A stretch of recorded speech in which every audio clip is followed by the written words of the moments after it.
Good evening, everybody. We are coming at you live from the Liminal Pines. My name is Alan, and I have a little bit of a sort of getting straight into just my face talking at you. I got a little thing that we're gonna do before we start drawing here today. Sorry, I'm adjusting my light. Uh, I got a little. It's a capybara sticker sheet. ASMR while I open this. So I went to go see the Super Mario Galaxy movie uh, this past week, and my wife and we saw it in 4DX. And if you don't know what 4DX is, it's essentially you sit in a roller coaster chair, and the seat shakes in accordance with the movie. There's also fog and fans and wind and stuff. And I was recovering from a sickness at the time, so it was a lot for me. That being said, the Super Mario Galaxy movie gets a thumbs up from me. I liked it more than I liked the first movie, and it's also I hate to say it, the the the Super Mario Galaxy movie is very well animated, and that's pretty good praise for an Illumination film. I don't know who Abby Saja is. Sorry, Gina Saja. Is that a K-pop Demon Hunters reference? I only seen K-pop Demon Hunters once, so I know the Saja boys. That might not be what it is. So here's the kind of like the gist of what's going on here, right? So we have our little capybara, and they're on both of these sheets. So the idea is because this is a perspective thing. This would be called isometric perspective, where it's completely flat. So that means anything that we put on here is going to look right in perspective. So I think we need to do a game plan with this. So it looks like there can be a second floor here, and I would be remiss to not do the second floor, but we have to do this in a sort of way that is going to be so we're covering up the right things, right? And I have a handy pair of tweezers here to get started on this. So it's looking like this can be a puzzle type situation, but I kind of want to play around with the different things. So we're just I'm gonna use this as like a guide, but if I want to freestyle it a bit, I will. So I'm gonna start with, I think, let's see, I need to be careful. See, like these things right here, these flower beds, those are gonna have to go down, not first, but close to first. This is a lot harder than I thought it would be. Oh my goodness, that's crazy. Okay, wait. You know what? You know what? You know what? Let's have this right here. We're gonna have this as like a reference, right? So what can I start with? Are there like little stairs here? Can I start with the stairs?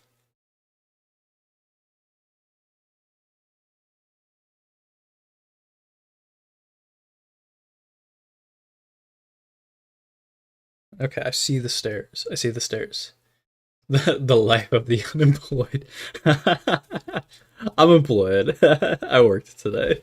That is funny. The unemployed people be like, I gotta put together my capybara sticker sheet, uh, or else I'll go crazy.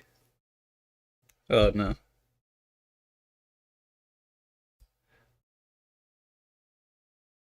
Oh, if only you guys knew how hard that was. So like now we have stairs that go on into our capybara area. I think the next smartest thing to do would to be to put on stuff on the wall because there's nothing really that goes behind that, and everything on the wall would be covered anyways. So I think we're gonna do that. These are partitions, so we can't use that. So it's looking like we're gonna have to do this little scroll right here. Um,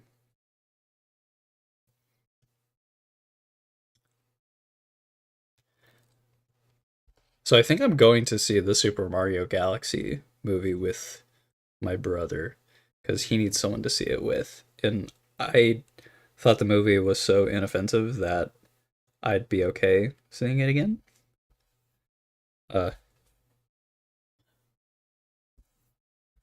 and because I was sick while I was watching the movie, I was I was I was kind of only like halfway registering anything that was happening, and it's crazy because there's like a begin like the very opening scene. Bowser Jr. is like robbing Princess Rosalina, and he shoots like a bullet bill at the Lumas, the baby Lumas, and I was like so out of it that I was starting to tear up. Like I was having like this visceral emotional reaction.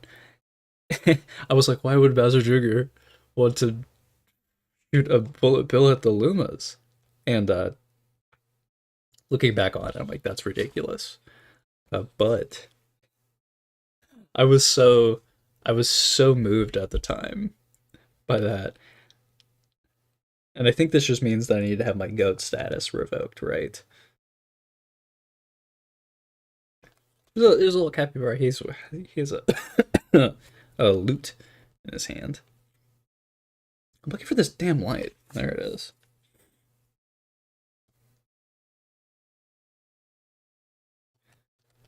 Well, I'll also be showing off the stuff I've been doing in my sketchbook.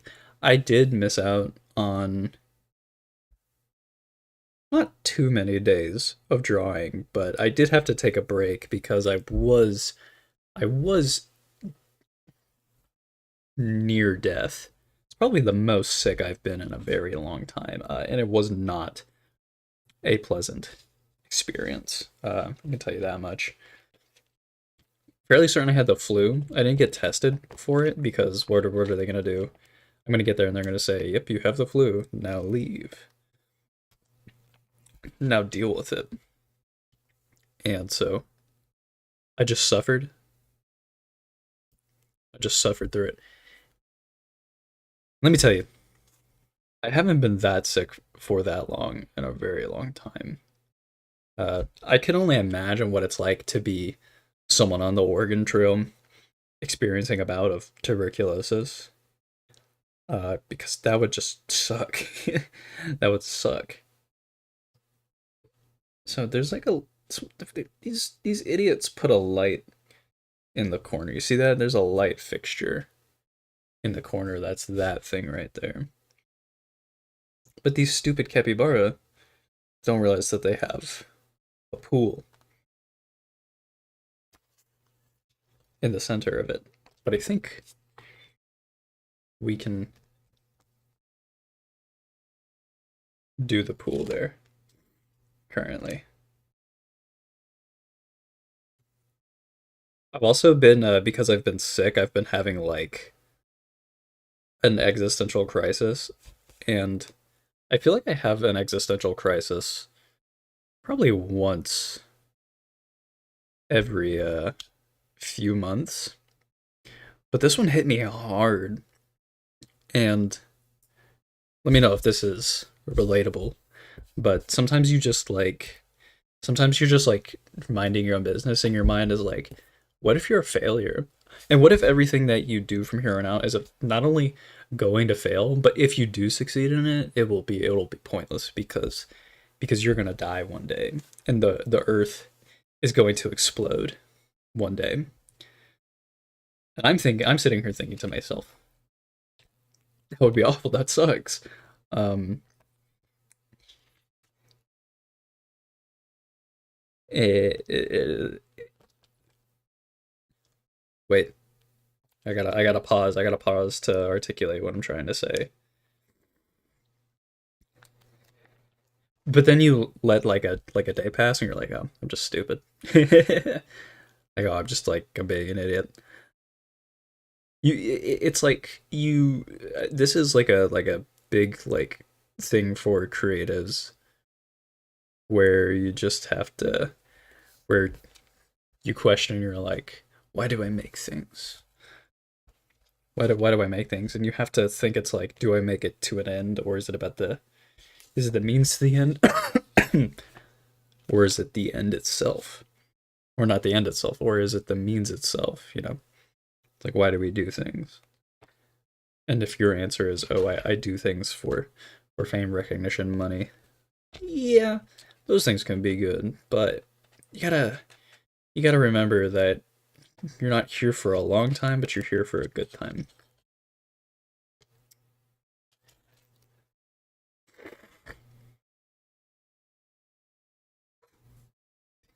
I feel like I'm doing surgery. Look at that. Look at that. I think those are oranges. I believe those are oranges.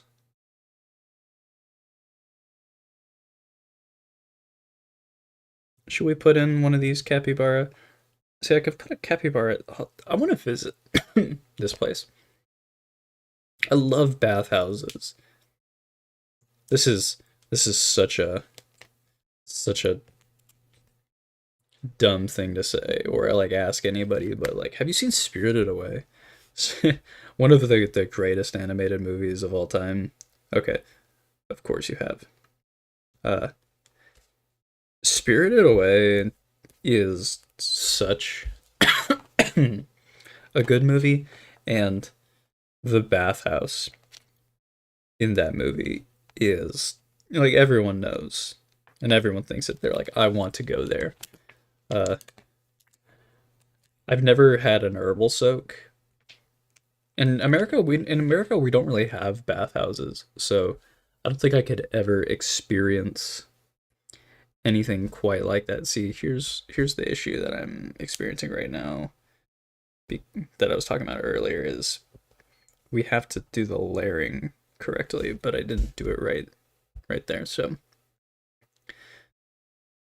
this cat's gonna have to be a little bit closer to the capybara, maybe a little bit further down.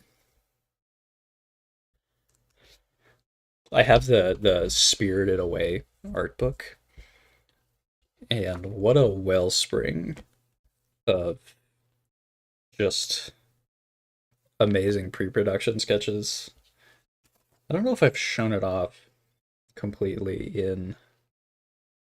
in stream, but it's so fascinating. And they're like, the entire script of the movie is in there.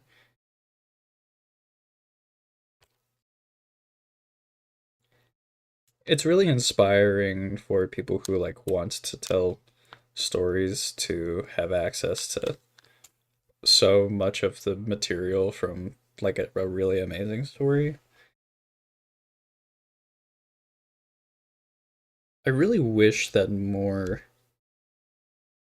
content would be made surrounding the production of media, because I feel like so much is lost over time, and it's like, yeah, maybe on the behind the scenes of the DVD there might be a video being like, oh, the making of this and that.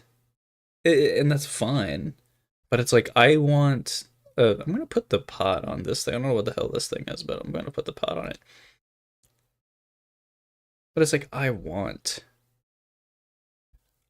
just a movie about the making of the movie. Or if there's ever like a theme park ride, I want I want a movie about the making of the theme park. I guess part of that itch is there's this YouTube channel that's very popular called Defunct Land, but they make these types of videos where they sort of do a deep dive on certain aspects of, it's usually Disney parks.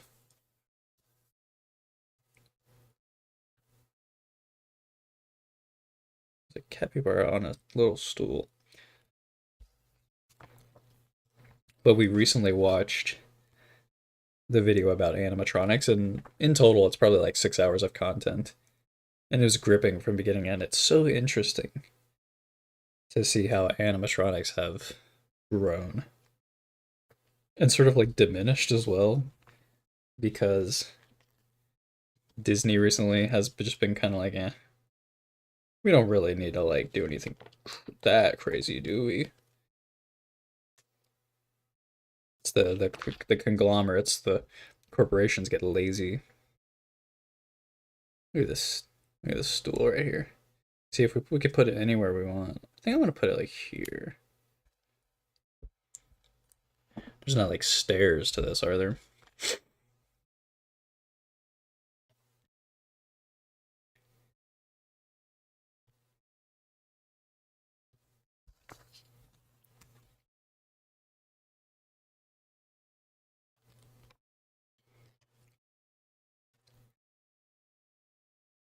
I think if you're ever wanting to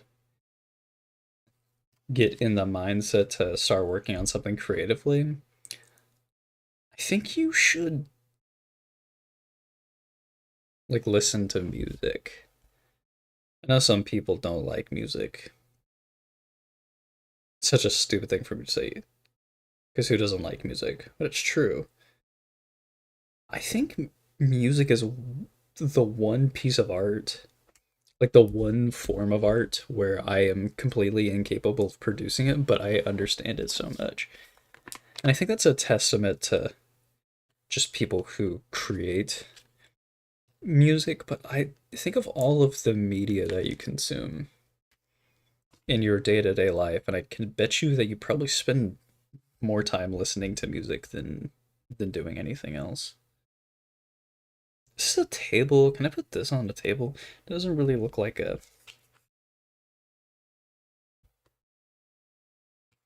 doesn't really look like a thing that goes on a table, so I guess we'll just put it here.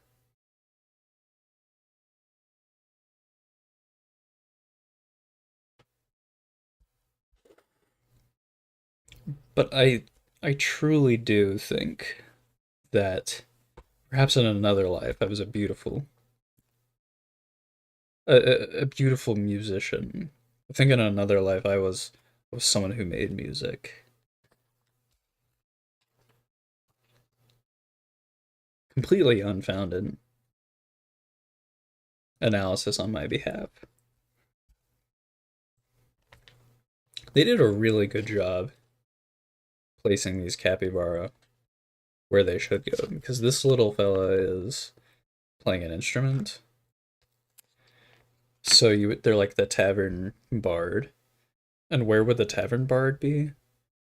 In the at the edge of the room, playing their guitar. It just makes sense. It just makes sense. Yeah.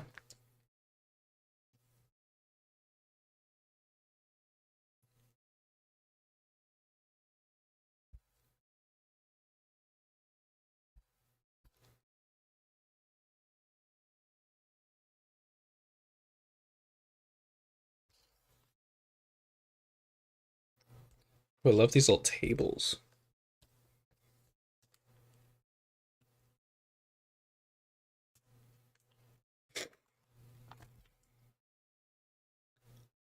Also, with my bout of like existential dread, I've also been thinking to myself, it's like, how do I dress better? Uh, it's because I have an eye for these things now. I'm like, wait, I can't just like be wearing anything. As a man, it's very easy to be like, I'm going to just wear a t-shirt and shorts on most days, but I can't be doing that. So the other day I got a really nice denim jacket on sale. And I kind of want to go for this like workwear vibe. I think that workwear is very interesting. And I feel like it's so quintessentially like American to be wearing workwear, and by workwear I mean like Carhartt, like Wrangler, like ma- materials that are durable and can take a beating. For one, they're high quality, but for two,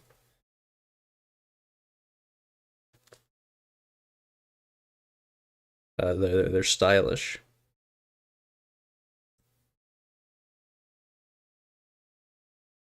You know, this fella's sitting on the floor right next to the table.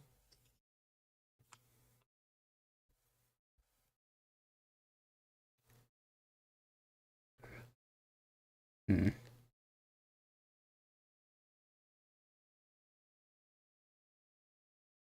It's hard. See, this doesn't make sense right here. How they have the flower boxes. So I don't think I'm gonna do those flower boxes there. I think those should go somewhere else. But see, I can't put them down yet because I need to put stuff behind it.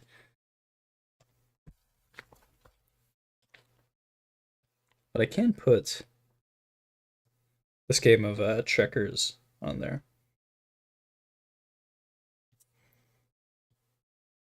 Let's see, that's not the place that you would be playing that though. So I think this should go right here. I think a little box of cookies is a better ask.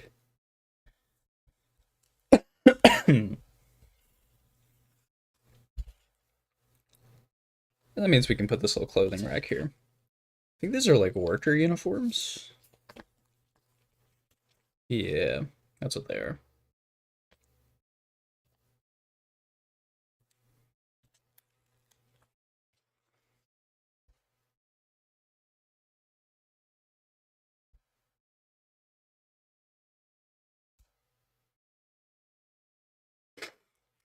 I feel like I've done so much since I've streamed last. I watched the Park Chan Wook film, No Other Choice.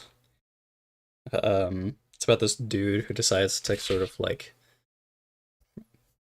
murder his competition for getting a new job because he was fired out of nowhere, and it was such a well shot and edited film. But I think this is my issue with a lot of movies. It was very long. Now, thank goodness it was entertaining. But that being said, you know, there can be. I feel like there can always be something cut down.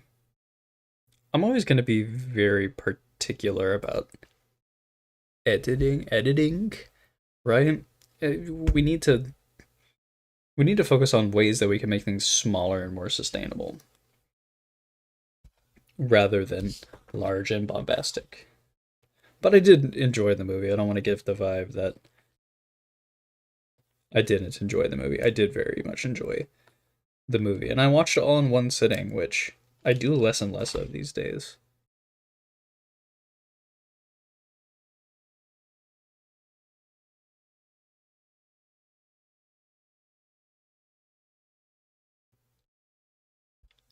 Perfect. When it's a little crooked, it's great.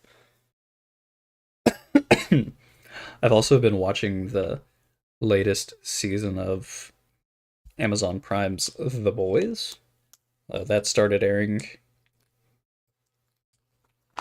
and I'm gonna give my honest thoughts on the last season. The last season I was very much so like this needs to end soon.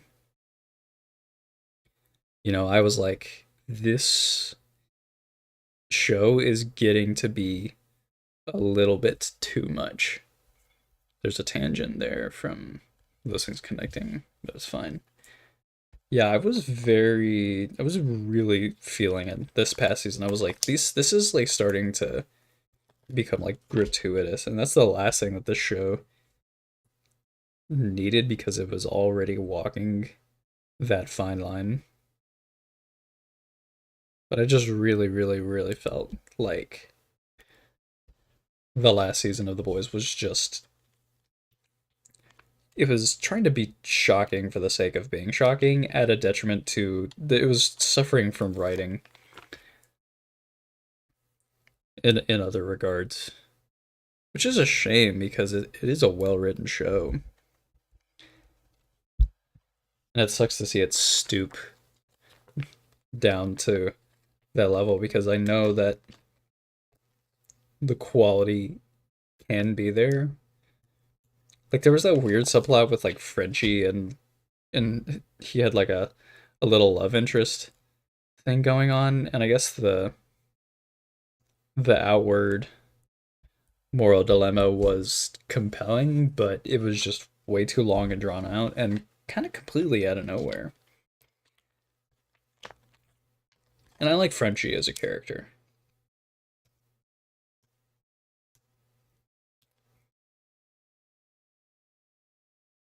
You know who I really like as a character though? Billy Butcher. I love his accent. I love to say the way he says Homelander. We're gonna ice Homelander. We're gonna kill Homelander. You're right, you cheeky git. We're gonna kill Homelander. I cannot wait for Homelander to meet his end this season though. It's like the one thing that keeps me going. Where I'm like, despite everything that has happened, I can know that at least we're gonna get Homelander this season because that guy needs to go. He's such a turd. He's so mean. The most damning criticism of all. He's so mean. He's just so mean to people. We'll put this cat right. You know what? No, the cat should be on the floor. He's chilling with his friend.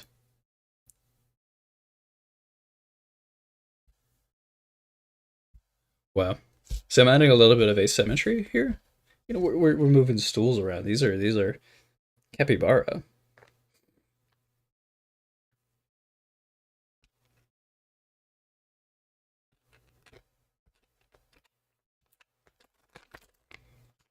This pig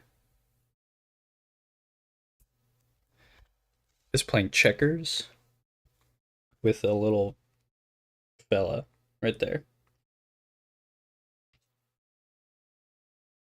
But which one is it?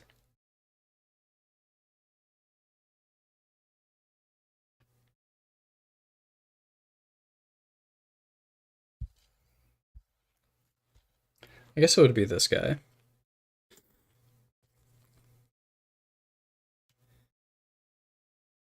Don't worry, the entire stream is not going to be this.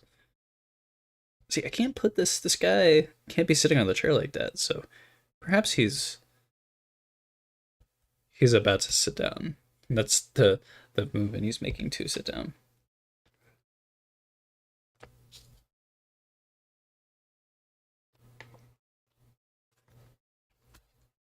I like this guy who's dancing on the table.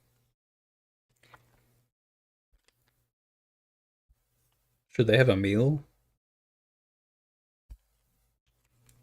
These like little rice balls.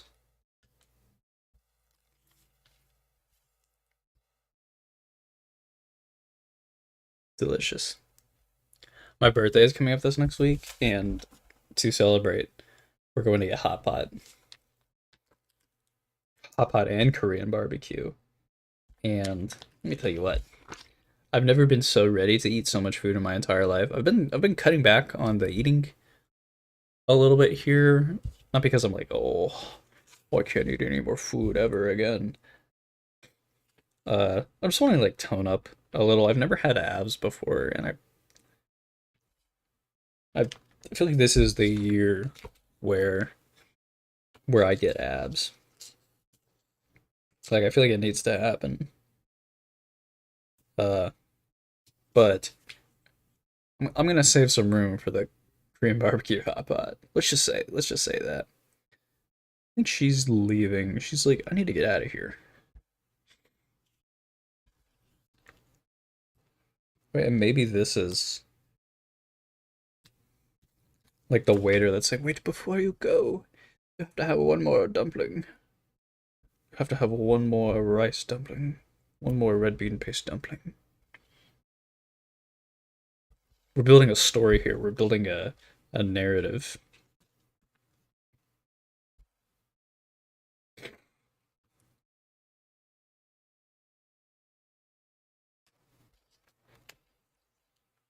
I think we can have a divider here. We just have to. We need to leave room for the baths. Right here.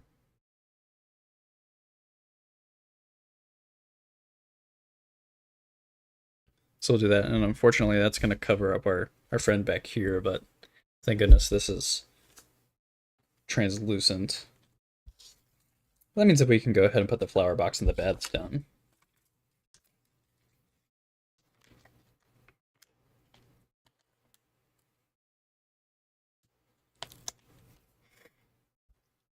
That. See, isn't that so homely? It just makes sense.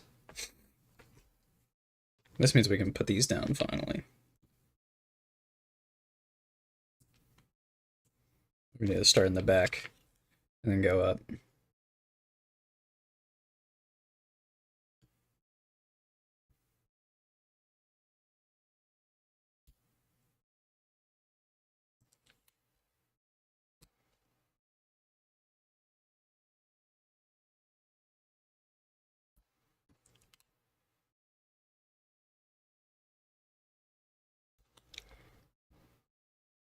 Absorb about 5% of your body. It's like 80, and then the rest 20 is actually training abs. You're right. They say abs are made in the kitchen, which is why instead of being like, oh, I'm gonna work out so much into getting those abs, I'm like, I can just go into a caloric deficit for a little bit, and it's working. Like the weight is coming off the way I want it to. That being said, you can train abs, even though the abs are proverbially made in the kitchen. You can still target your abdominals to give it a little bit more punch. I think genetically, uh, I feel like genetically I am not. I would consider myself like relatively lean. I think genetically I just don't have very big visible abs naturally, because like the usual thing goes is that men, their abs will show even at like slightly higher body fat percentages when compared to women, and I don't have that gene, which sucks, but it's fine. I just have to work a little bit harder for it. But when I have abs, I will let you guys know. Wow, I will let everyone know.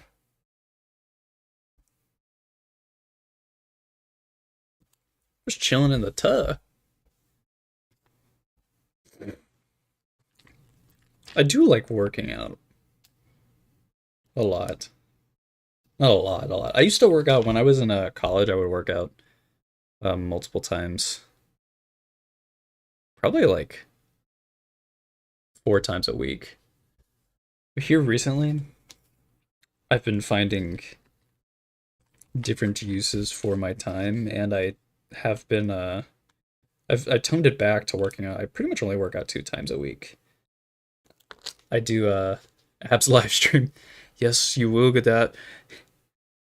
The abs live stream. It will happen. It will happen. You heard it here first. There, keep on asking, where's the abs live stream? It's coming. It'll be ready when it's ready. And when it's ready, it will be good. But I do like a really like a powerlifter thing every Sunday morning with a friend. So I'm doing barbell bench, squat, deadlift, and an overhead press, a barbell overhead press. We threw that in there because we felt like shoulders needed targeted a little bit more, and that would help to create that sort of V taper look that most guys are going for. And then Wednesday, Thursday, I kind of switch the days. Sometimes I do sort of isolated stuff. So I do like biceps. I hit shoulders again, and I do like I do dead hangs. Dead hangs are really fun. I do those with some fat grips, and fat grips are these things that are designed to make your dumbbells wider, so they activate your forearms more. But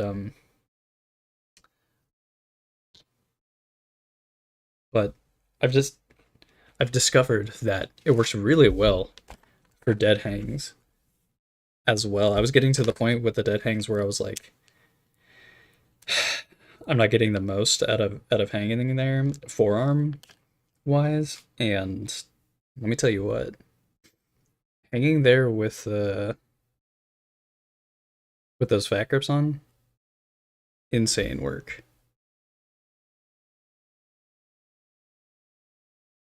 I'm gonna add this here. It's so cluttered right there visually.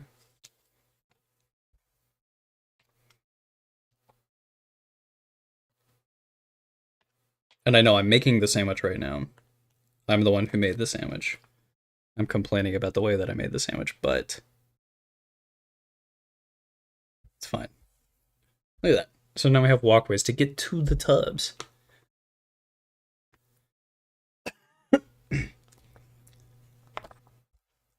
Wait, you said sorry if it came on seriously asking though. Oh wait, yes, yes. If I do get abs, if I do get abs, I'll show you guys my abs. I'm not gonna promise anything, cause maybe I'll like get to a point where I'm like, this is too hard. But I don't think I'm gonna get there. Where's that? Where did I put that on a table somewhere already? Am I stupid? It's in a little bucket. It's a floating bucket with thingy in it. I'm stupid, aren't I? I guess he's not getting anything in that pool right there. Is that everything for the first floor that I want to put down? I don't know who this is. I don't know who this character is. What a whimsical character. A little shark. You can go right here.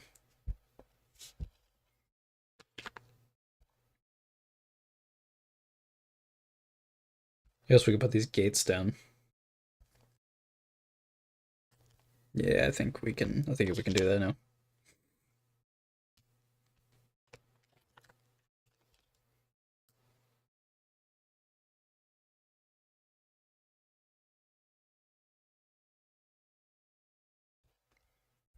Look at the layering on that.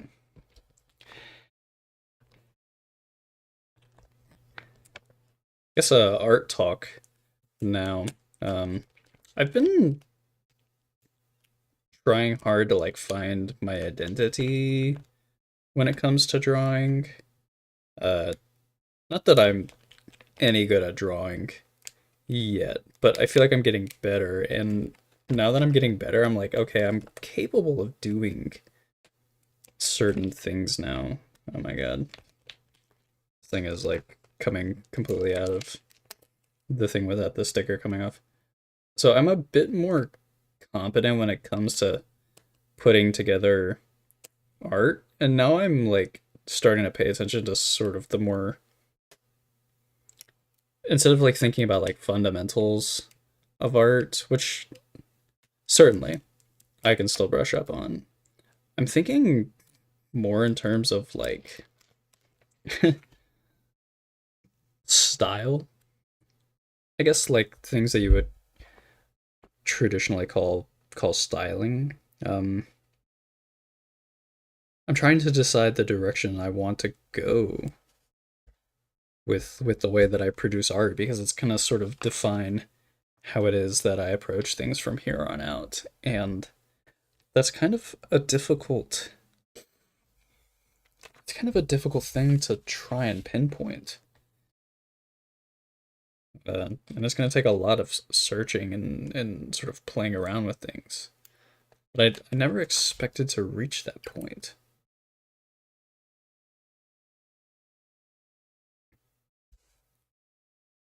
This fella can be sitting on the edge, looking out.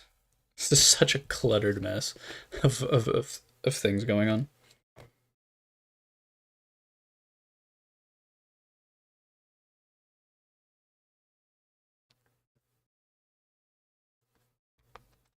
Should there be another partition right here? Like right there? No, I don't think there can be. What if I just popped it like right here? No, I don't think it needs to happen. I was getting ahead of myself.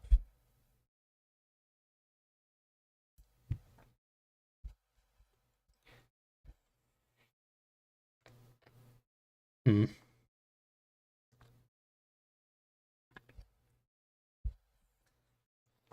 I think we can go ahead and put on the roof now. I don't think there's much else that I want to put in here, not at least that I can put on top later.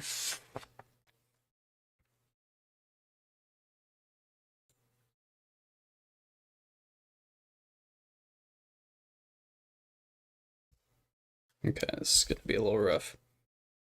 So I know I need to match up the corner.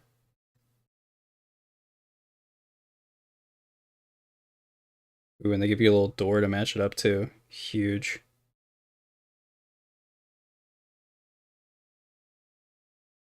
It's as good as that's gonna get.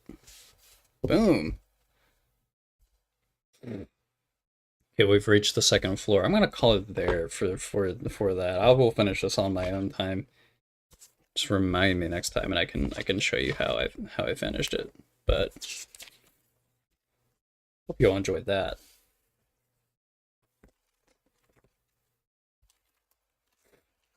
So far, 45 minutes into the drawing and chatting stream, and we have not drawn once. Leave it to me to accomplish such a feat, such a task.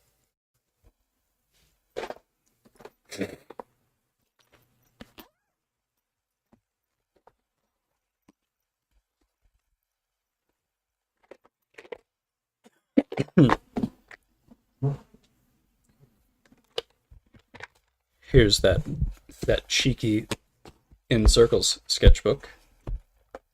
See, it's been a minute since I've shown you guys anything.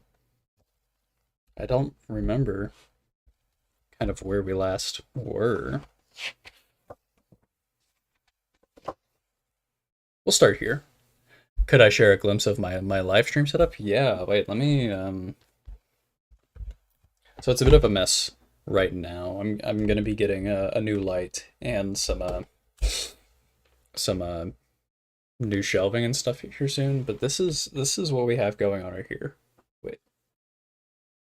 Oh wait, I can put this on oh, that is my nose.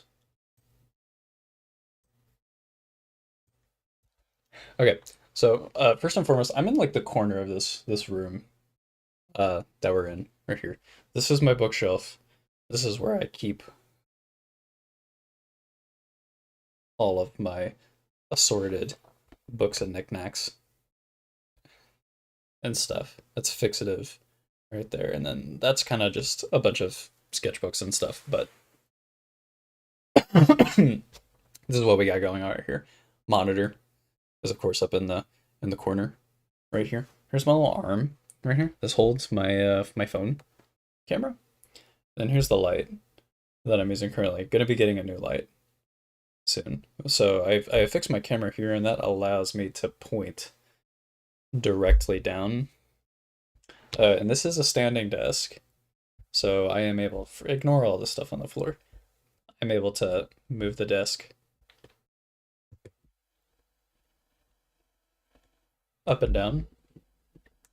Sometimes I will stand at my desk instead of sitting because it's not good to sit all the time. My keyboard right here. Yeah, that's my computer right there. Plants, my Asara plain head, a lucky cat, bamboo. So when I'm gonna be getting new shelving eventually to put on my desk for the smaller things, so I will have some more arm space. But so far, just having this arm right here for the monitor is has cleared up so much space for me, and I don't need the keyboard all the time, so I'll usually just sort of pick it up and put it elsewhere, and that frees up even more space. But it's not the most glamorous setup that we have right now, and it needs a lot of work. I'll be the first to admit that, but it's been getting slowly better and better the more I've been doing this, and it is an adequate workspace. So I'm very happy with it. Go ahead and I'll plug my camera back up. Was that a was that good? Was that good? I'll just leave it on the 0.5.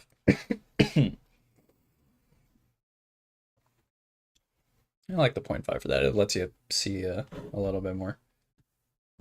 Put you over here. It's my pencil case. So yeah, I'll just go ahead and I'll flip through the pages here. If you have any questions about anything, drop that in the chat, because I don't really have too much to... When I have something to say, I'll say it. You're welcome, Lizard Wizard. Lizard Wizard slash out Mad Dog. Hate this. This one, I hate this one right here. This one sucks. Uh, this one's fun. This one I like quite a bit. I like the brushwork on that one. More things. This is supposed to be kudzu. If you're in the American South, kudzu is everywhere, and kind of overtakes everything. And I feel like it's kind of a very fitting idea of the circle. The circle being this reclamation that nature is taking on everything that like humanity has built up until that point. I think kudzu is kind of like an embodiment of that. It just grows and and takes over everything. So I think kudzu has a very important role in the thematics of the story. The camera does make it seem pretty small. I will say like I'm like a tall like big guy like arm span wise, right? I can sit comfortably and still not reach the end of my table up here. Like I can bring my arms quite quite far over the table, and I don't need much space. It's not the biggest table I've ever had, but I think it's better to utilize your space efficiently than it is to just have like a lot of space. I'm very for like compact design in that regard. Like a less is more approach.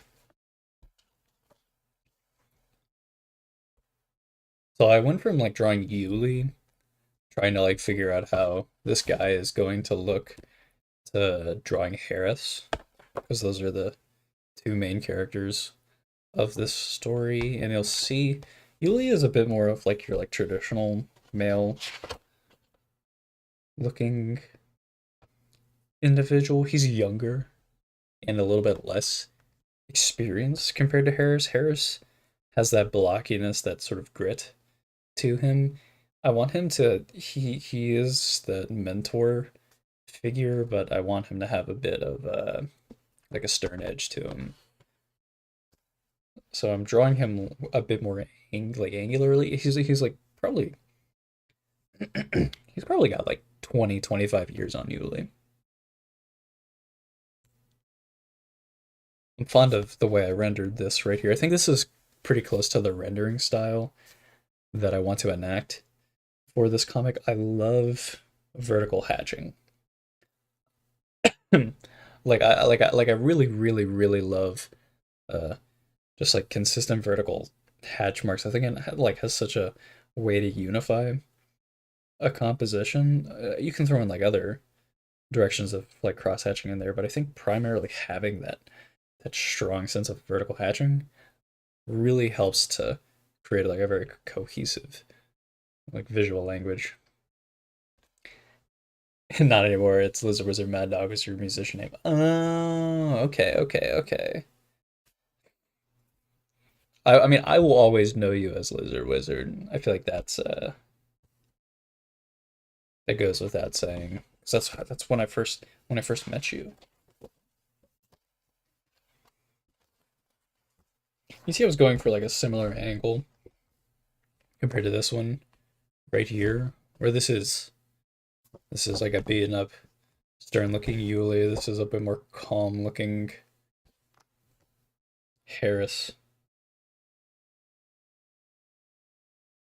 This sucks right here. I was like, oh, I'm gonna try and render it in a certain way, and it did not pan out well.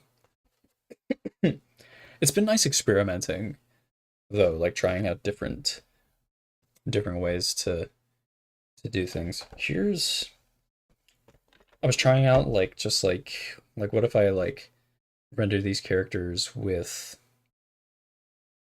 there's a quite a few artists do it this way, but they'll add random like ticks and lines to give some textural quality to their portraits.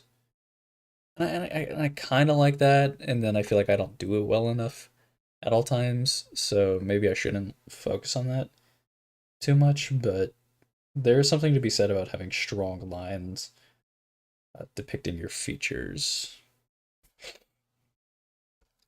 I quite like this angle right here. This is a from imagination angle. And I know it looks like it's like the close up trying to be like a fisheye, but it's more like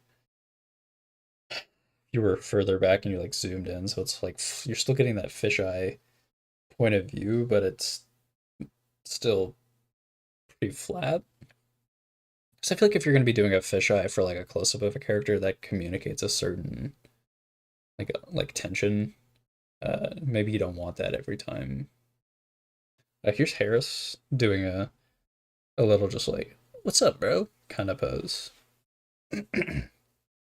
So trying to like figure out these guys' uniforms. I like the idea of it being sort of like this like baggy jumpsuit looking thing, but do I want to add like a buckle, like a belt buckle with like bags and stuff? Like I don't know. I like the idea of like keeping it plain though, because I love having these large graphic shapes. But I see this. I was watching the Demon Slayer anime, and they do this thing where they shade their black uniforms, and you have like a two-tone thing going on, and maybe I'll try and play around with that. This was the last short. It's a culmination of a couple of different things. Of course, you had like the reference image for the entire thing, which I then like modified to have what I wanted. And then I threw Yuli down here, and I used like a separate. You can't stay for this. It's okay, Lizard Wizard. I don't expect anyone to. But thank you for popping in. I do. I find it uh, very kind that you haven't abandoned me uh, at all, and I thank you for that because it it's very nice of you to be like I'll stick around for this guy. So the fact that you're like in here at all, that's fine by me. Yeah, whenever I do these environments, I want to throw more characters into them because I feel like you can draw an environment and have it look good, but without people, there's like a there's like a story that's lost, and I think having people in your compositions opens up the door to having a little bit more sauce to pieces of art. that you do. It's like we want to see a person and we want to like relate with them and like have that story. So I'm gonna try and put more people into my environmental pieces whenever I do them. Yeah, totally, Elizabeth. I appreciate it. I'm having a lot of fun doing the sketchbook as well. I'm like, I'm spending a lot of time worrying about like, oh, a lot of the stuff I'm making kind of sucks and is like kind of underwhelming. Like, I don't like that. I don't like that. Don't really care for that. Don't really care for that. Uh, Definitely don't care for like these two right here. But like holy crap, this is pushing me out of my comfort zone in like such a good way to where I feel like I can't help but experience like some amount of growth from it. So even though I'm like kind of dissatisfied on average with the things that I'm doing, like it's still putting me way out of my comfort zone. And I think that's very valuable. I don't want to stick to just doing like the things I'm comfortable with. Like when it comes to like putting characters in environmental pieces or like testing out different ways to render characters, drawing characters from imagination. Character design. I've never done character design before and I suck at it, but like it's so new and I feel like I'm learning along the way. So I hope you can see that growth with me. Look forward to seeing the last part of the trilogy and making my first comic. Rumor saying that you'll be tackling character design. Yeah, that's totally that. Like this sketchbook is gonna play a big role in that. Like whenever I do, I'll write up a script for it. Like the reference, the visual reference will be from this sketchbook, and it'll kind of go chronologically with things that I was thinking about while I was thinking about character design. This is a fun one. So like this is obviously from a reference image because like there's no way I could like come up with this from my imagination. The faces I came up with from imagination. I didn't take those from anything, but like these characters need to interact a lot and I need to show a bit like about them and like explore like ways that okay, they could interact with each other. Harris looks alright here. Yuli looks a little wonky. I'm still like trying to like find that face for Ulysses. Like I feel like I got Harris down. Like, I feel like Harris is a bit easier because he's like your like more like traditional masculine looking guy, but Yuli is a bit softer, so it's like I don't want him to like he kind of like looks like a bird here. Like how do I make him look like young, but like also like he has like potential, you know? Here's a little like short. I guess it would be like a page of like a hypothetical conversation that Yuli and Harris would have. And like I feel like Yuli is a bit he's he has this like idea of the past, this like idealized version of like what life was like before the circle happened, but not just like he's not like upset that the circle took stuff away, but like the fact that like the world has changed so much in between now and then because like the world it's become sort of like a think of like a cyberpunk like a corporate dystopia outside. Like people are exploited. Uh Radial like these people that go into the circle, they're like raised from childbirth to essentially be expendable soldiers. And I think of that's something that Yuli is like struggling with. And Harris is of course the reason that Yuli is in the situation and he kind of knows but doesn't know. And it's like Yuli kind of feels like he's like out of place and out of time. And it's kind of exacerbated by being in the circle, like seeing the way that America was 100 years in the past, and he wants something different, but he can't quite like articulate it. So he tends to be a bit more like violent and physical because of that. He's also Yuli's also a fan of classic American literature, uh, and that definitely comes like from myself. But I think it would be a fun character trait for Yuli to make connections between things he sees and sort of like a book that he's read right?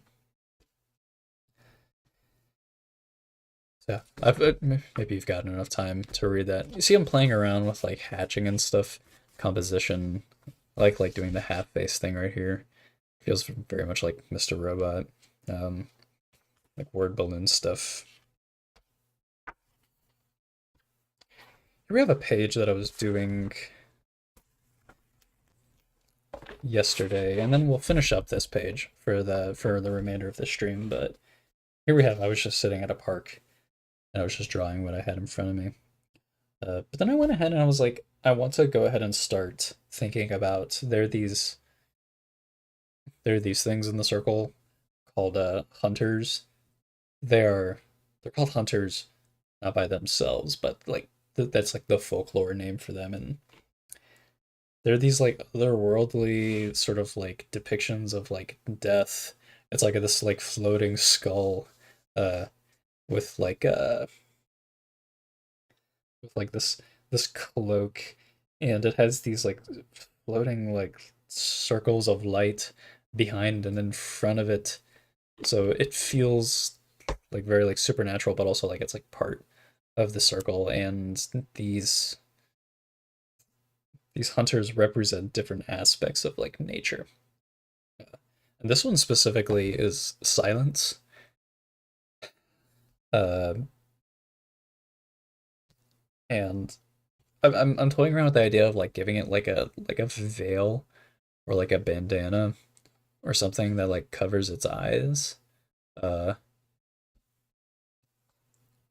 I think like silence, and I'm thinking there's another one called darkness, and I'm thinking about like combining the two because I feel like not being able to see and not being able to hear, those are like two of like your senses that you use to get like a feel for things that are around you. I think that would be like an interesting like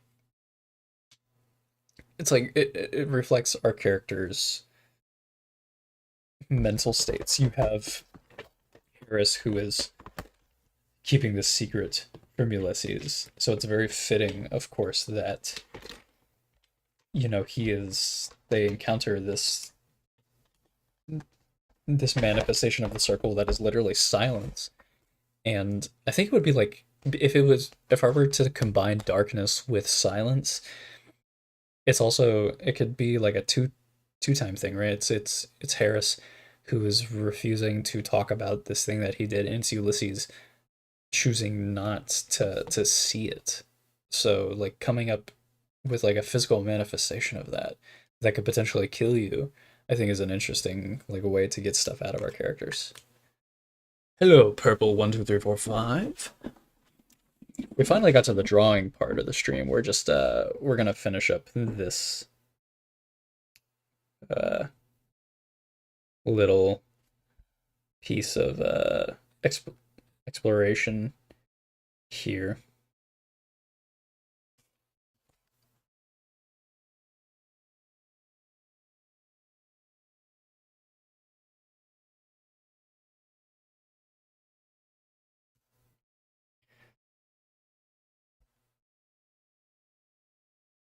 I definitely want there to be like asymmetry. When I was like doing this piece, I used my reference for this one was a piece of promo material for The Good, the Bad, and the Ugly of like Clint Eastwood, and I just really liked the composition for it, and I liked the asymmetry of it quite a bit, so I wanted to sort of bring a little bit of that for this depiction of Ulysses here.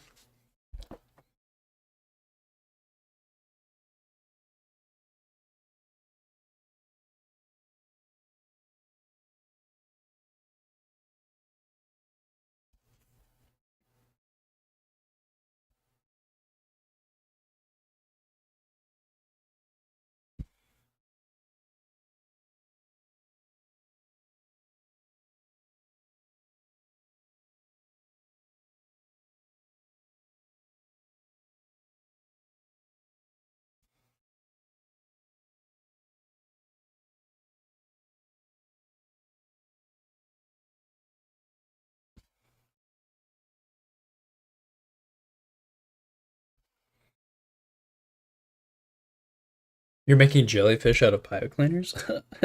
Let's go.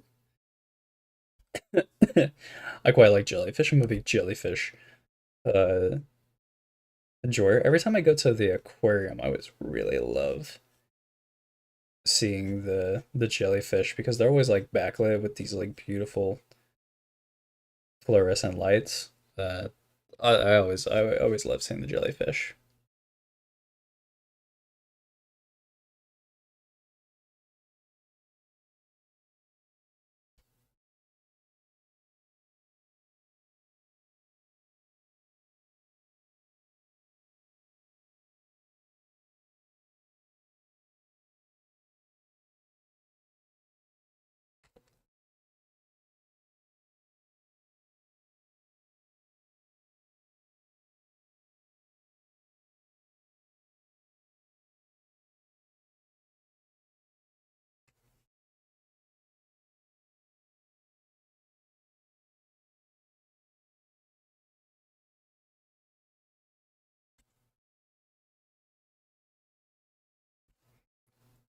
I think Ulysses is like one of those. He's like he's not completely inexperienced, right? He's been Tangent does teach their seekers like how to survive in the circle, right? It's not like they just like throw them out of water. They're like assets to Tangent, and it's like they need to perform well. So like Yuli is not incompetent. He's probably going to be an evil jellyfish, probably. Well, jellyfish. I'm not gonna say jellyfish are all inherently evil, but they're not good either. It's like jellyfish are they kind of just exist. So to say you have an evil jellyfish, it's like I believe it.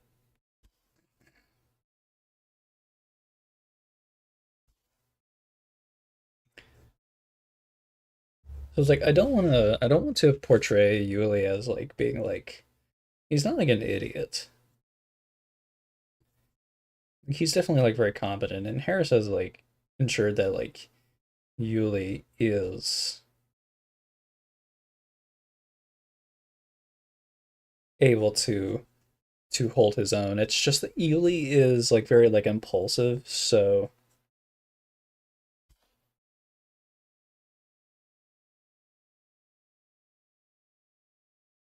like that's what he needs Harris for. He needs Harris to like tell him when to like, calm down.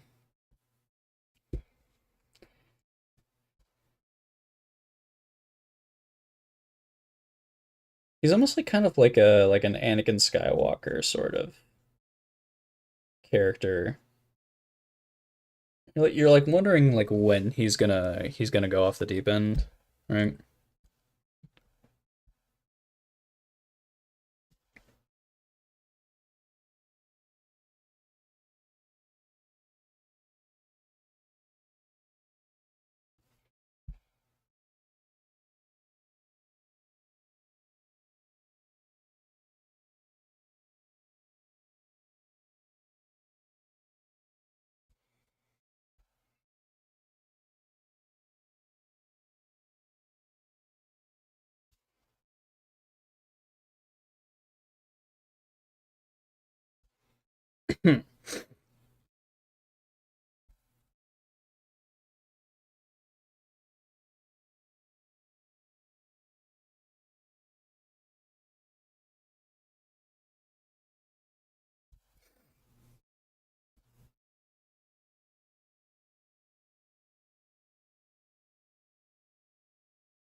I need to get better with I need to like try and figure this out. So we got one.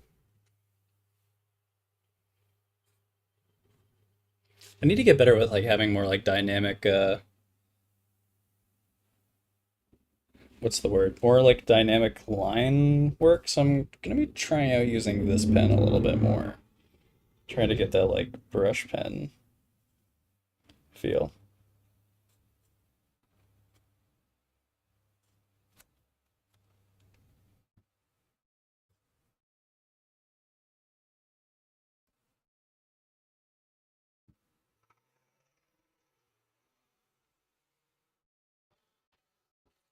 Probably should have made the body before the tentacles. So you went in with no plan. I can relate to that.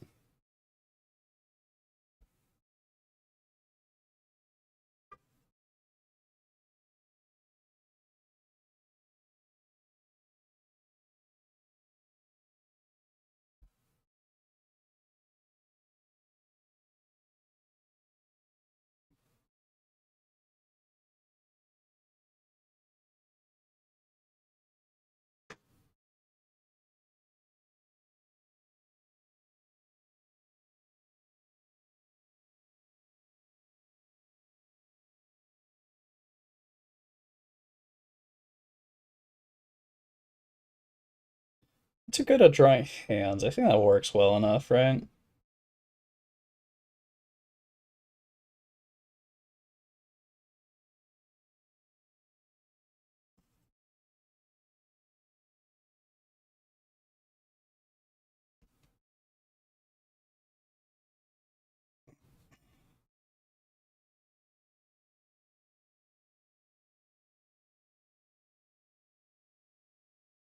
My thing with your brain started with this pipe cleaner jellyfish. Oh, so this what? So you were like, oh, I'm just gonna start making this thing, and then it'll come into fruition like when it needs to. I feel that. Sometimes I'll like start projects without like having a clear cut way to do them, and it always ends up uh coming to bite me.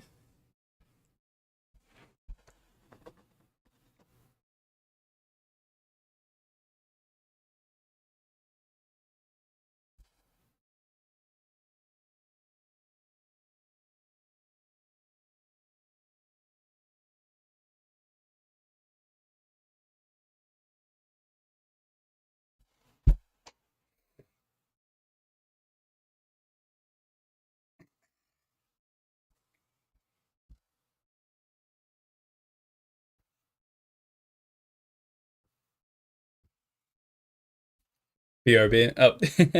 Oh, you were really fast. That was really fast.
You should take it apart and make something simpler.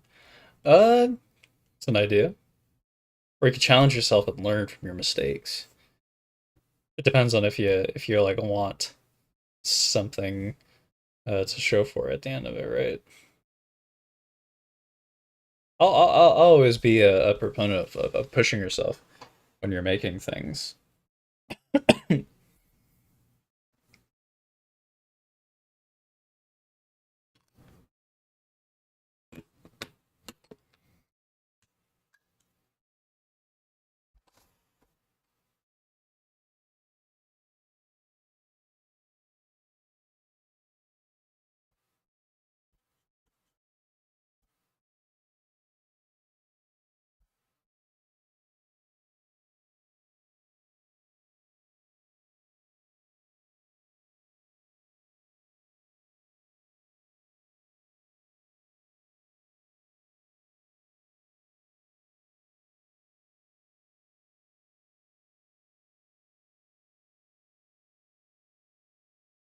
You just keep it for now. Just make something else with the rest of the pipe cleaners.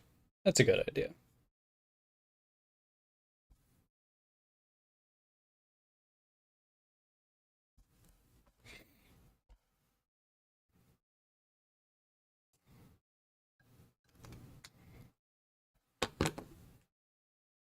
Mm.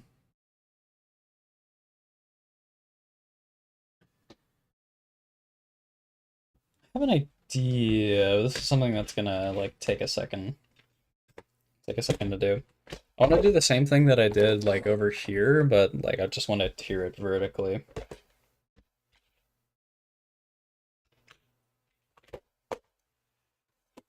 like this. I think we'll start big and we'll get smaller.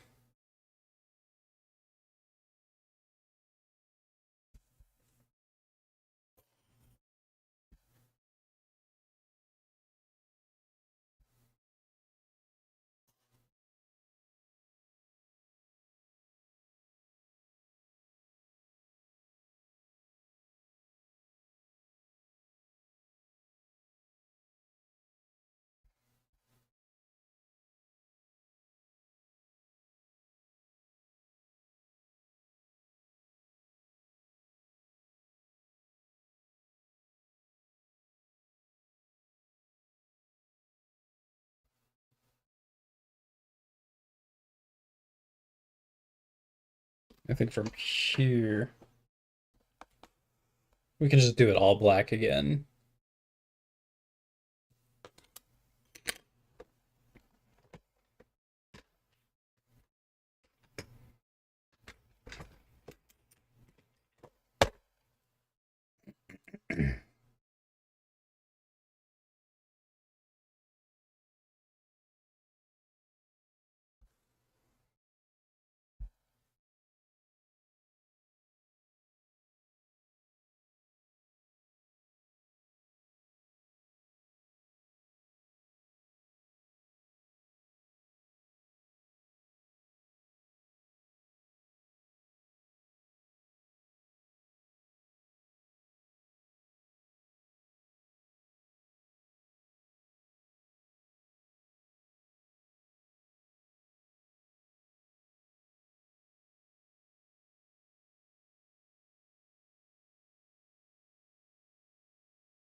I think my thing might be running really low on ink, so I'm gonna bring my I'm gonna bring this over here.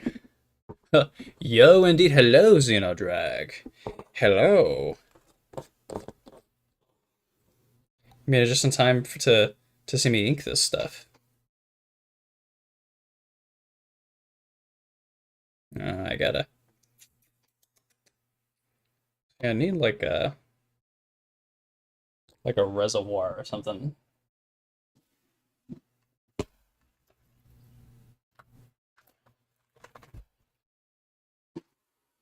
Like a cap, you know what I'm saying?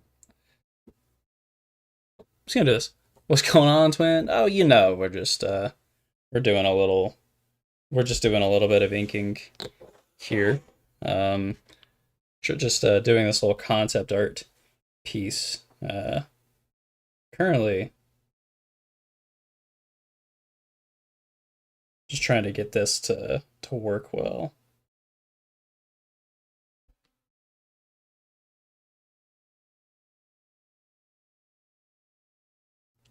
Really like wanting to like try out new compositions and stuff with the characters, and so this is kind of a an attempt.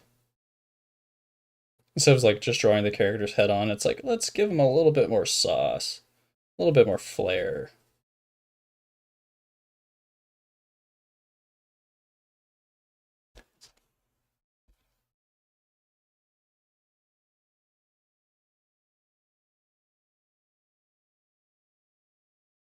I'm gonna do that one a bit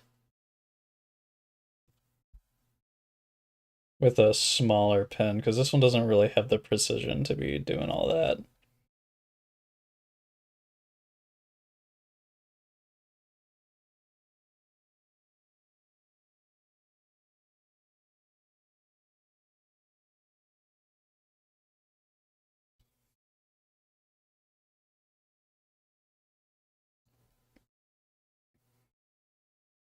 Same with that one right there.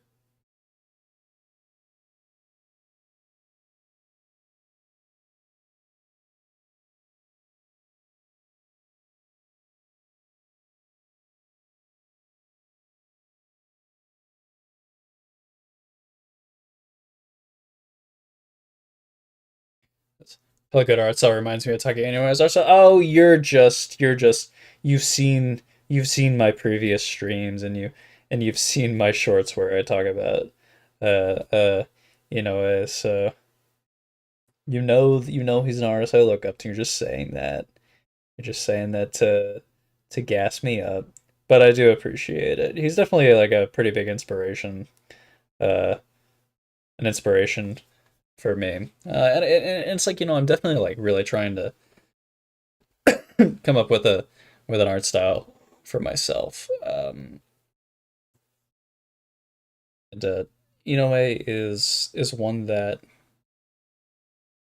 I've studied in the past and I'll continue to study. It just has such a like a way with like line work that I could only be so like if I could like get anywhere near his level of finesse. Let's just say like I would be very happy. Generally the biggest fan of Zarman.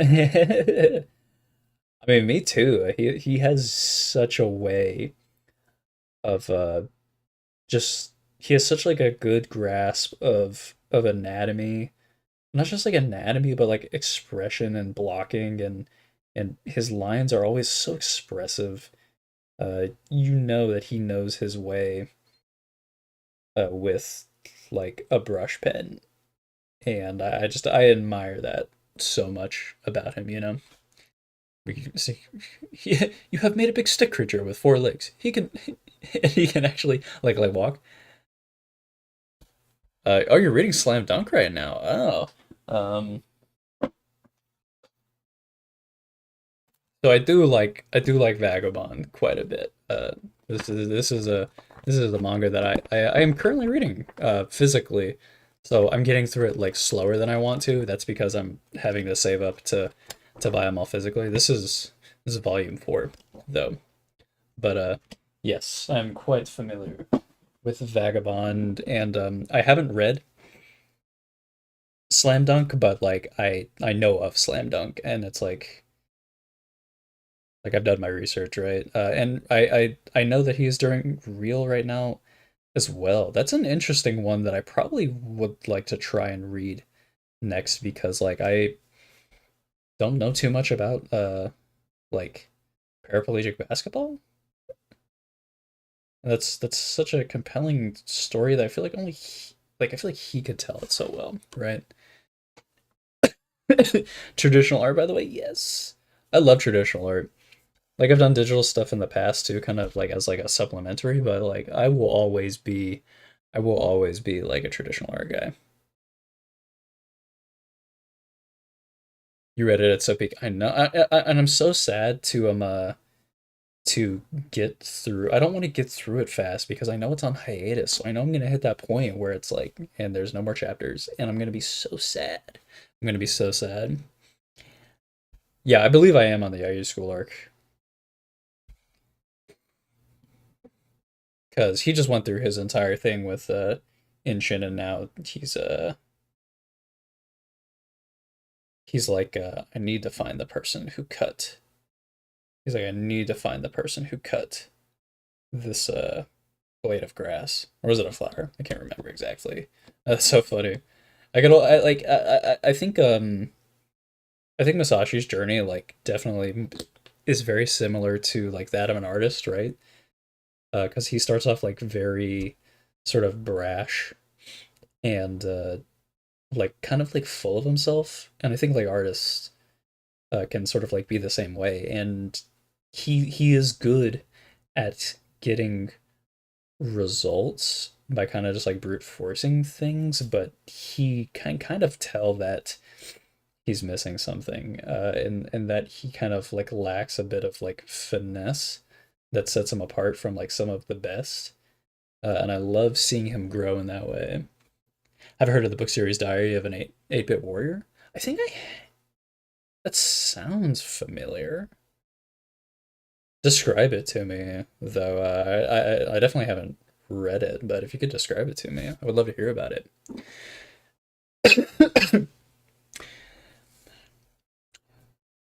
See, I can only imagine that that reel is probably some of his best work because he's had so much time to like hone his craft. Not just his like drawing, but like his like writing as well. And it's no mystery that the story of Mito Musashi is based off of like already existing folklore. So he definitely like had that to chew on. And I know that he deviates quite a bit and he has his own flair. So it's not to say that he hasn't had any input at all. And of course, Slam Dunk, right? That's all him. Uh, but he's definitely like at that point in his career where I feel like he has the chops to kind of do whatever it is that he wants, right?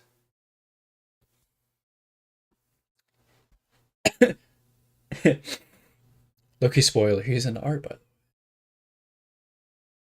way. It's a Minecraft fan book series about a villager named Runt who wants to become a warrior and save the world. No, I haven't heard of that, actually. I think the only like Minecraft like media that I've interacted with outside of the games has been Minecraft Story Mode, and even then, I never beat it.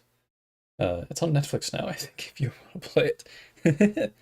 New chapters are due on 17th of April. Ooh. See, I need to get through. I'm taking my sweet time with Vagabond, but whenever I do finish, if you recommend it, I was considering reading Slam Dunk next to kind of go backwards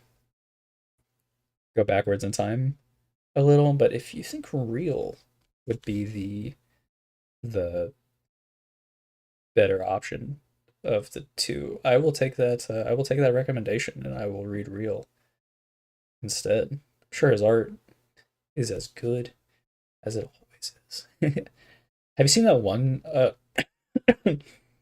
sorry, that one documentary where he's working on a chapter. It's kind of like going over like what it's like to work with like deadlines for making manga, and he's he's like stuck on like doing this one. It's not even like a spread. It's just a single panel, but he's like, I need to draw a face for uh Takezo, deciding that like he needs to like pray, and he's like putting it off. He's like, I need to find the perfect expression, and then he like ends up drawing it, and it's like the most like simplistic sort of expression that would probably come to mind, but there's something, there's like such a labor of love when it comes to how he considers portraying his characters, that even though the end result was something so simple, I feel like that's only something that he could have come up with, and for some reason that like has like stuck with me. Well, not for like some reason. I know why it stuck with me, because it's like I resonate with like the artist's dilemmas, right? Speaking of Minecraft, I'm going to go and play a world with my brother. Okay, well you have fun. I hope you enjoy the new update when it comes out. I haven't played Minecraft in gosh, it's been probably like 2 or 3 years now. You know, like the joke is that everyone has their 1 week of Minecraft every year. That was like me up until a certain point to where I was like, I don't think I can like play this for a long while. It was like so satisfying, just like having a bunch of like black ink pooled on the page.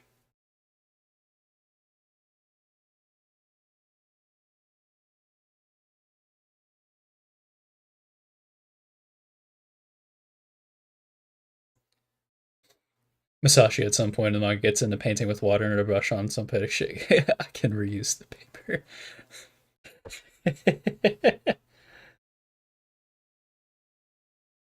Hey, if we're looking into Masashi's actual life, you know, uh, he did get into,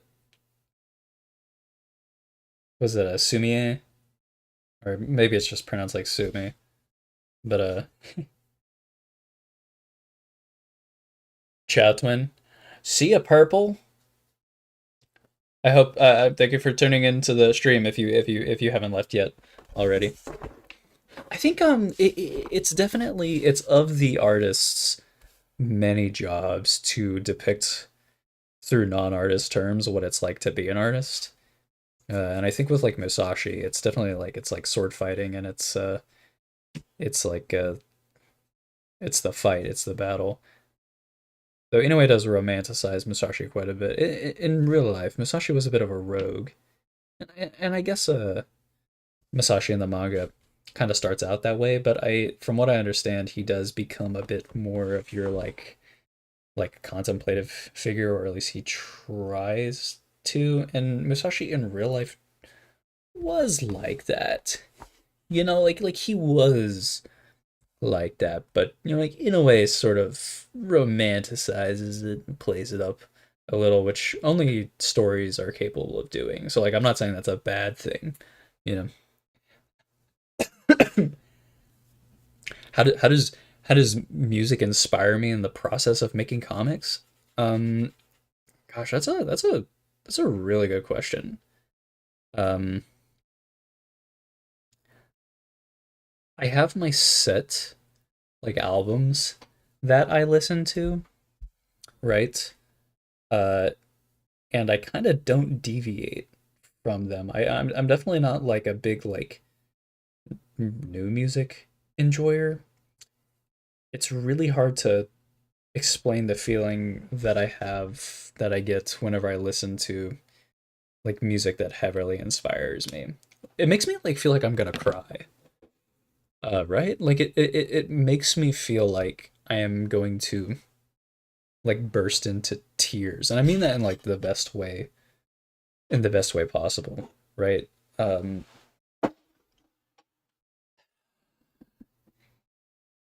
it doesn't matter if it has like lyrics or not. I do listen to quite a bit of like what would be considered like instrumental only pieces of music. I listen to a lot of like soundtracks and stuff, and I guess the purpose of soundtracks is to like evoke the feeling that like a piece of media has given you. So like that's kind of self-explanatory, right? But I think music has the great potential to inspire you without giving you a clear direct inspiration. In that art, in the best way possible, like art can like impart onto you like a feeling, and I think that feeling is more valuable than anything that could be put into words. And think it's the artist's job to sort of deconstruct that feeling and to reconstruct it for somebody else, uh, so that they might potentially undergo that same transformative process, if that makes any sense. Word Stinky Ceremony. Apparently, he never showers. No, and I was about to say they didn't have showers back then. They literally did. It was a choice, right? He would, it's like he would show up to battles hours late. He would like throw sand in people's eyes, and it was all part of the getting under your opponent's skin, right? I think that's the funniest thing ever. It's like, well, like how did you win? It's like, well, I was just like annoying. It's like Magnus Carlsen showing up late to a chess tournament, right? Drawing music is not only one of the best experiences ever. Oh yeah, I cannot draw without listening to music. Uh, like as I was like talking about earlier, like I don't consider myself like a musically gifted person, but music speaks to me in such a way that I feel like I could make music. But I definitely know that I can't. I just don't have a musical bone in my body. But I think drawing without music, it can be done. I would usually have to be outside in order to do that, but there's something to be said about disappearing into whatever it is you're doing, and music is a conduit for that. The world's first rage baiter.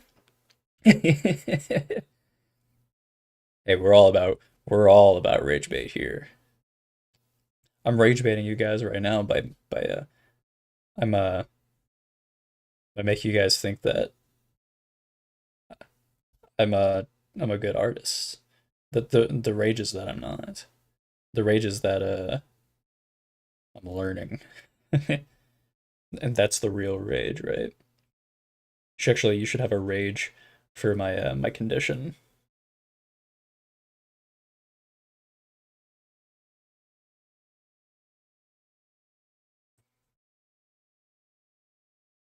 You know, sharing. I love to know my preferred music genres. Ooh, see, you're the first person who's asked me that in a while. So like I could give the generic answer and be like, I listen to everything. But I think that's such like a cop out answer, right? That's such a cop out answer. But I'm not gonna say that. Uh, that's like something a weak person would say. It's I listen to a little bit of everything. I like I like sort of like folk music. Like right now I'm listening to Lord Huron. Uh so like I really like not country music necessarily, right? I would say like more like folk leaning, kind of like like your Fleet Foxes. Um gosh, my mind is drawing me. You're like your Milo Green, your oh my gosh. See, now that you're asking me questions, I'm drawing blanks. So I do like you're more like a folky type stuff. Maybe like pop folk, I guess, is maybe a good way to describe it. I really like I really like see this is hard to articulate because I don't really give it much thought. a lot of the time. You like Radiohead? Uh, is this the dumbest thing for me to be asking? Be like, do you know who Radiohead is? I like whatever Radiohead has going on, specifically Moonshaped Pool. If you know that album, I love sort of, I love large, grand, swelling orchestrals, sort of oh my gosh, juxtaposed with like that electronica influence. Um, I like I definitely like anything that like has like a lot of strings in it. I'm such like a sucker for like the violin. I think like I think having those like typical like string instruments can like add so much. Radiohead is goaded. Radiohead is goaded. No, no, sorry, Zeno, I do not post on Instagram. I deleted all of my Instagram stuff years ago just because I was just not enjoying the experience so much, and I've considered coming back just to post art because I know that that's a good way to sort of like reach out and get your stuff seen a bit more. And I don't know if I'm ready yet. um, yeah, I don't know if I'm ready yet. Uh, I might post on Reddit before I post on Instagram. I've considered making a Reddit account for the stuff that I make, and I think I don't know. I've been feeling like I've been doing well on YouTube. It's like I haven't like felt the desire to sort of like push out more, but I think once I get more confident in the uh in the idea that I can make like stuff people want to see, I think I will start exploring different avenues, right? It's not saying you were hoping to make something from your shorts, but it would be weird. No, that's all right. I'm not gonna ask you to make anything, but I do appreciate I do appreciate the offer.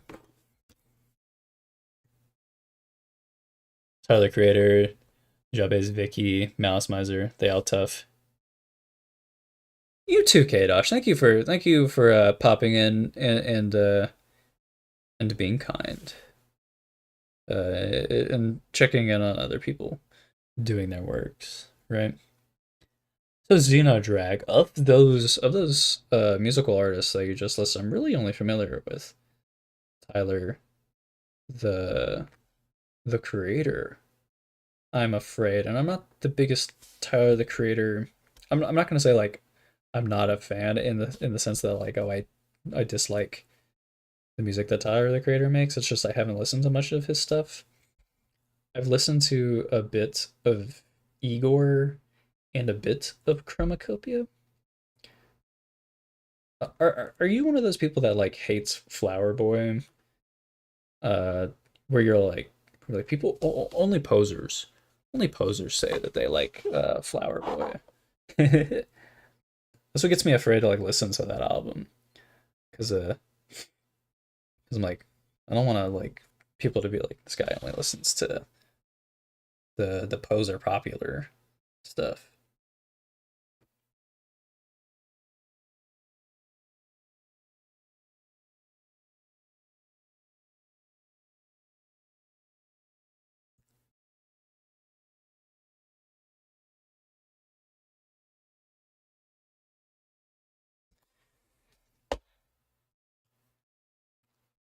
The lines here are rough. I'm getting my paint pen out to go over the lines a little bit better. You gotta trust me on this.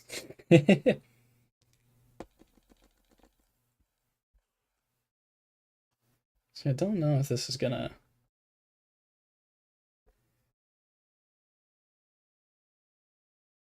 have like a steadier hand, right?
I don't think I need to go around like the outline much, right?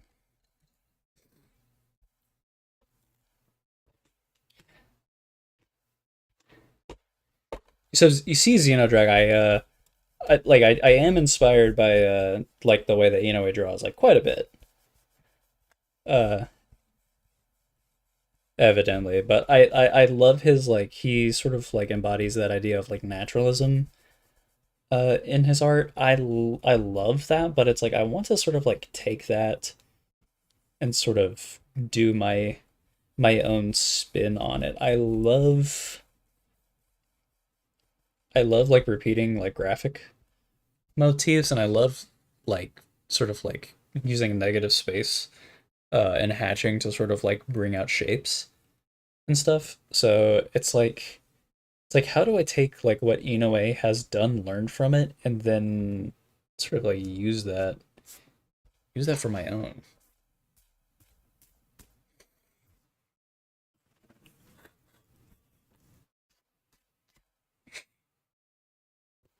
I think that is I think that's pretty good for just a little like character sketch, right? I could go like ham and like render the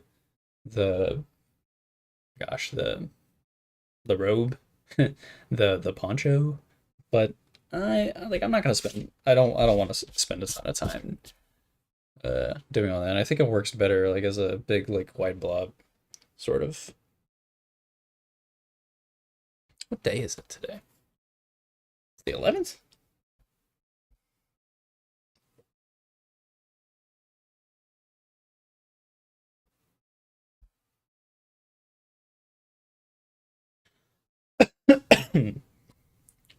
Wait, I don't know if you're still in here, Xenodrag, but if you are, I'll put this. Oh, you're in every genre, you look at every fandom too. Hey, I mean, there's nothing wrong with like being like I'm into like everything. Because I mean, I would say like I'm like into like a ton of different musical genres, but it's like I want to be able to give someone like an answer instead of like doing like a cop out, being like, oh, I love everything. Oh, I love everything. But this is a little postcard. See, this is a scan and a print of the postcard I did. I have the actual postcard somewhere around here, I think. But this is a little postcard that I did uh of a panel, and this is from like chapter. Gosh, it's like chapter 10 or something like that. I can't remember. I know it's in the first volume, but I've done a lot of studies of Inoue over the past while. Let me go through. Like I have some sketchbooks here. Let's pop through some of these and see if we can find any uh, Inoue studies. Uh,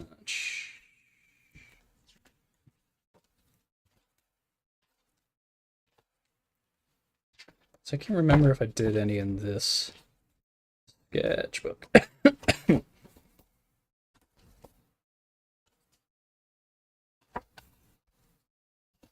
Gosh, there was a time where I was like drawing like literally anything, like anything that I could ever draw.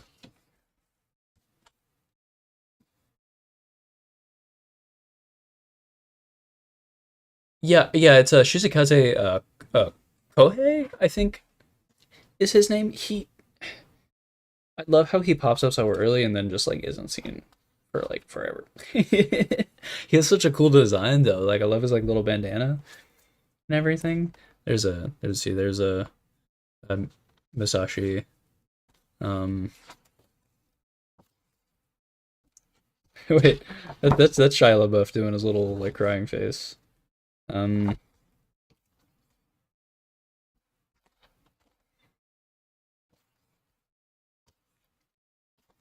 gosh, this is from August of this past year. It's been so long. Maybe I don't have too much vagabond in that one. Like, let's look through some of the others. Yeah, it's Kohei with a little line above the O. So you know it's fancy. Um, I know. There's some vagabond in here. Hey, there's Ulysses. Gosh, I haven't. It feels like this is from from like forever ago. This is only from September. Gosh. Um, Come on. I know we're popping up on some. I do a lot of my studies like not in the sketchbook, so it's sometimes it's kind of hard to find studies in there. Hey, there's there he is again. He just has such a cool character design. That's why I love like drawing him. I love his like eyebrows and stuff. Uh yeah, there's Musashi right there. There's ah damn, why am I drawing a blank on her? She's like literally like one of the biggest characters in the thing. Oh my god. Don't let this speak on me of not being able to remember the female characters' names. That's so embarrassing for me. Here's Toshiro Mifune. If you're into samurai cinema. Um, yeah. See, there's another Masashi right there. I like. There's me right there. See, there was me trying to do like. Oh my god, yeah, it is Otsu. Oh my god, how did I forget her name? She is very well written. I love her character, and it's great to get some nice strong female characters. Here's me like doing a self portrait in what I would call like an Inoue style, and I sort of like give myself a bandana and everything, right? I don't know. I have these might be going out of order the more I like pop into them. Yeah, see, this is from 2024. You can sort of you can see my strengths and weaknesses as like time goes on. Different things that I. Why do these hands look so good? I feel like sometimes I'm able to draw a little bit better with a pencil than I am with a pen, and then I need to fix that. Of course, sometimes some of these things are just like flukes, right? Sometimes you just like you draw something that's so completely out of your like skill level that you're like, how do I replicate that? And it's like, I don't know. Hey, heyo, that.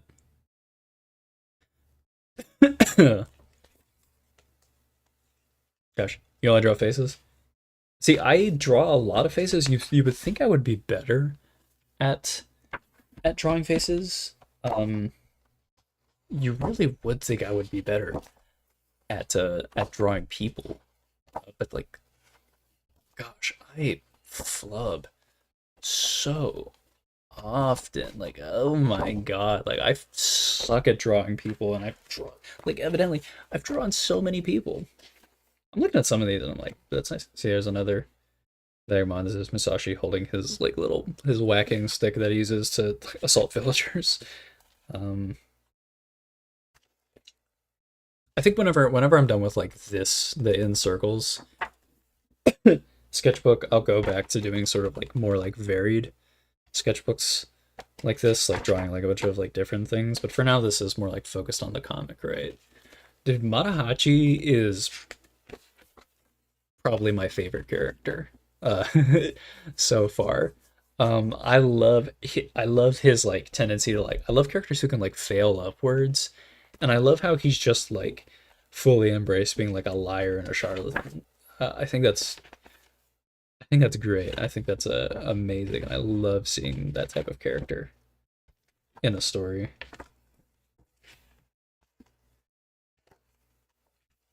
Gosh, it's so weird going and looking at old sketchbooks.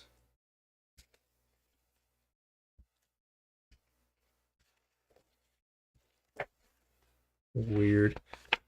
He is the realist. I see it like it's like sometimes like you see like a little bit of yourself in characters, and I can sort of like see Mahachi's like cowardice and like desire to like be something better, right? It's the hypno thing to be Sasaki Kojiro, you know? It's the new hip thing. Who would not want to be such a renowned swordsman? You could just be him.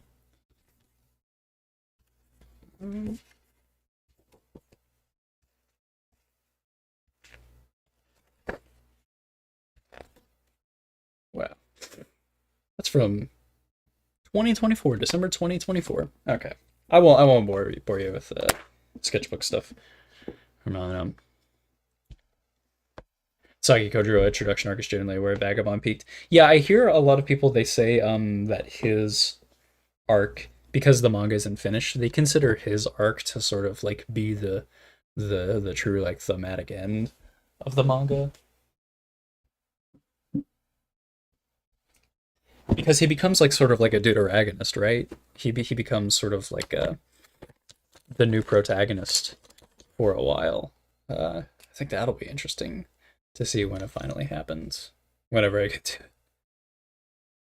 I haven't read chapters in a minute because I'm reading another comic right now, and I really like to keep my plate a little bit more like clean. Uh, like I don't like to be doing like a bunch of different stuff at once. So that way I can like kind of fully digest. I can like fully digest what it is I'm like reading, watching, playing, listening to, whatever you want it to be. Okay, I think we're gonna call it quits there. I really only did a page, but I'm not too into rush. I was looking at some of those drawings and comparing it to what I'm doing now. I'm like, ugh, like I need to practice some things. But yeah, that was today's stream. Thank you everybody for watching. You know what? I'll do you guys the the favor of seeing my face. I'll give you guys the privilege of seeing my face.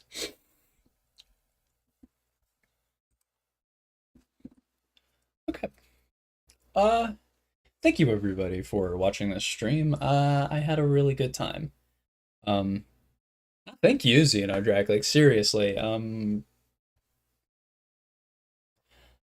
it's nice to have someone to like bounce off of, right? In order to like stimulate like good conversation, and I think you did an amazing job with that. So thank you, seriously.